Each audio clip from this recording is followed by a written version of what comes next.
At dahil nga masidhi ang ating tawag dito panawagan para sa kalinisan ng ating sanggunian ng ating komunidad dito sa barangay ay nagkaisa ang mga tiga rito sa itaas namin. Ayan.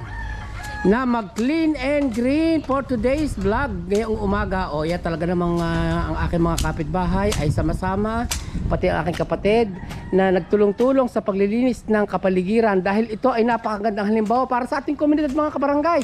Dahil nga na lumalala na ang kaso na tumataas ang kaso ng dengue sa ating barangay. So ang pinakamagandang gawin nito ay gayahin natin ang ating mga kabarangay na ganito na maglinis ng kapaligiran upang maiwasan ang dengue at ang mga lamok na sumisira ng ating kalusugan. Dahil ang ganda ng ika nga ay panawagang ito ng ating sanggunian na maglinis tayo ng ating mga kapaligiran at ang mga lamok ay mapinsala dahil nangingitlog yan eh. Pag marumi ang ating kapaligiran, talagang tataas talaga ang kaso ng dengue, lalo na sa Deca Homes na may kaso ng dengue doon. So panawagan ko rin sa lahat at hindi lang sa Deca Homes na tayo magsipaglinis ng ating kapaligiran at ng ating mga kalusugan ay pumaibabaw ang kalinisan at ang healthy living na tinatawag. Dahil kapag may dengue ay naku po, Diyos ko po, rude. Yan talaga ang pumapatay ng ating mga kalusugan.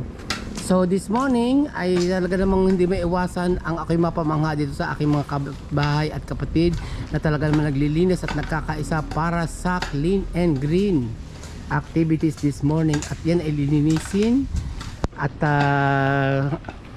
pag natuyo na, hindi papausukan at nang tayo may pangontra sa ating mga lamok. So yan lamang mga kabarangay ang ating report for this morning.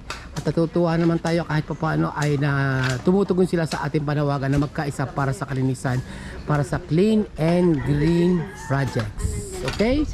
So, time is up at dyan lamang ang ating video and good morning and have a nice day everyone.